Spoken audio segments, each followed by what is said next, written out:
క్రైస్తవులలో నిజాయితీగా బ్రతుకుతున్న క్రైస్తవులను మనం ఎవరి గురించి అయితే మాట్లాడతామో అందరిలో ఉన్న ఒకే ఒక భయం ఏంటో తెలుసా?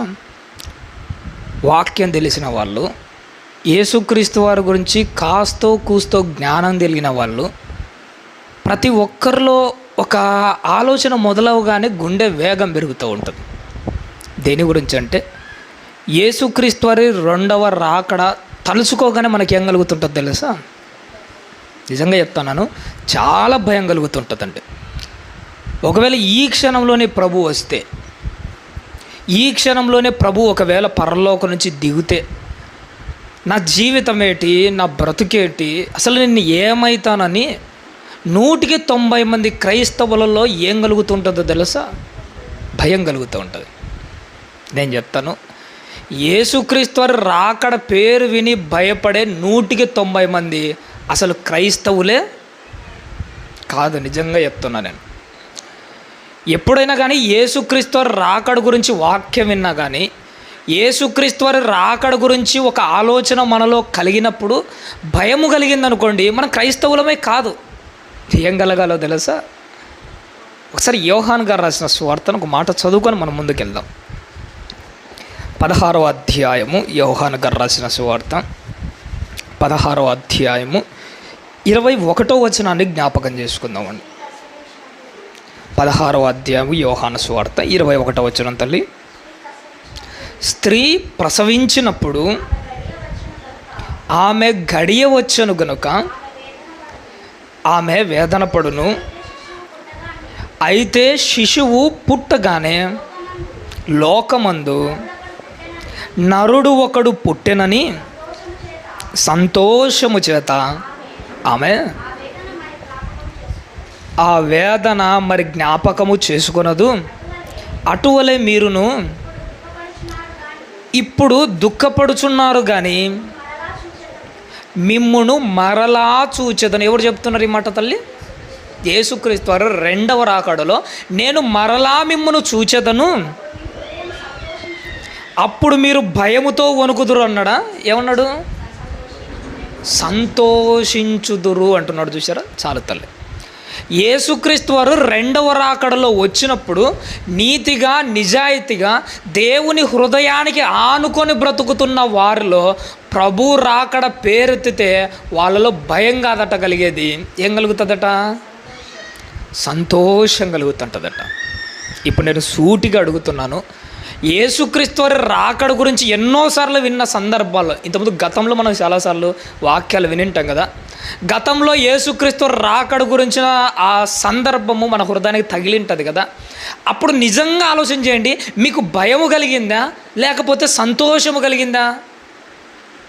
నిజంగా చెప్పమంటారండి, 190 మందికి మనలో ఏం కలిగిందో తెలుసా? భయమే కలిగింది. ఎందుకు భయం కలిగిందో నేను దీని గురించి ఆలోచన చేశానండి. ఎందుకు తెలుసా?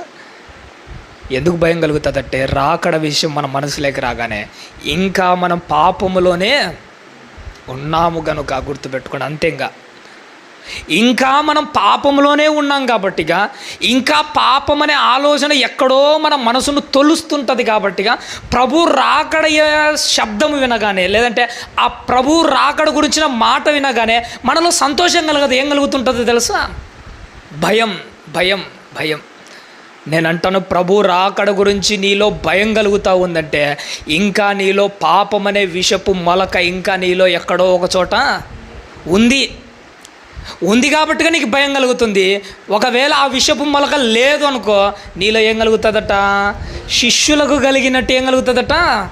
సంతోషము కలుగుతుందట. ఎందుకంటే నేను నా ప్రభువును చూస్తాను, నేను నా ప్రభువుతో ఉంటాను, నేను నా ప్రభువును చూస్తాను, నా ప్రభుతో ఉంటానని మనకి ఎప్పుడు కలుగుతుందంటే నిజంగా మనలో పాపం అన్నది లేనప్పుడు మనకు ధైర్యం కలుగుతుంది. మనలో ఏం కలుగుతుంది?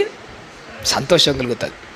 క్రైస్తవులలో చాలామంది వాక్యంలో మాట్లాడుతున్న మాట ఏంటంటే, క్రైస్తవులకు ఉండాల్సిన మొట్టమొదటి 2 లక్షణాలు అంటుంటాడు. ఒకటి భక్తి, 2 భయం. 2 నిజంగానే ఉండాలి.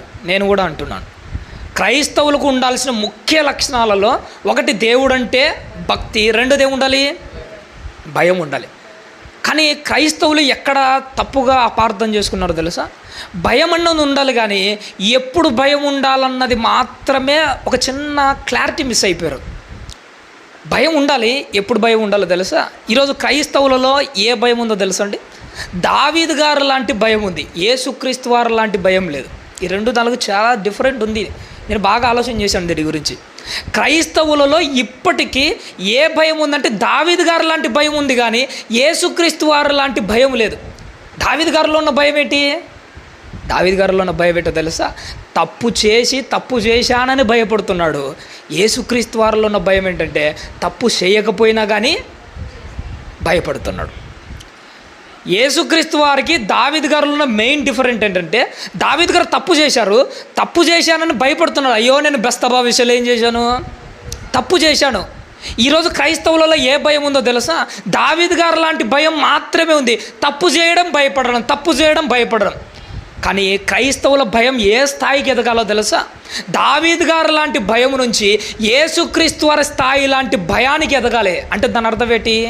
యేసుక్రీస్తు వారు ఏ తప్పు చేయలే, యేసుక్రీస్తు వారిలో ఉన్న భయం ఏంటో తెలుసా? తప్పు చేయకపోయినా కానీ ఆయన ఏం కలిగి ఉన్నాడంటే హెబ్రీ పత్రికలో భయము, భక్తి. యేసుక్రీస్తు వారిలో ఉన్న భయం ఎలాంటిదంటే తప్పు చేస్తే దేవుడు శిక్షిస్తాడన్న భయముతో ఆయన ఏం చేయలేదు? పాపం చేయలేదు. క్రైస్తవులలో ఉండాల్సింది ఏంటంటే దావీదు గారు లాంటి భయం కాదు ఉండాల్సింది, యేసుక్రీస్తు వారి లాంటి భయం ఉండాలి. దావీదు గారి స్థాయిలో ఉండరు. ఇప్పుడు 190 మంది క్రైస్తవులు, నిజంగా చెప్తాను, ఇదేం తప్పేం కాదు. ఇది ఏ స్థాయి అంటే దావీదు గారి స్థాయే. కానీ క్రైస్తవుల స్థాయి ఎలా ఉండాలో తెలుసా?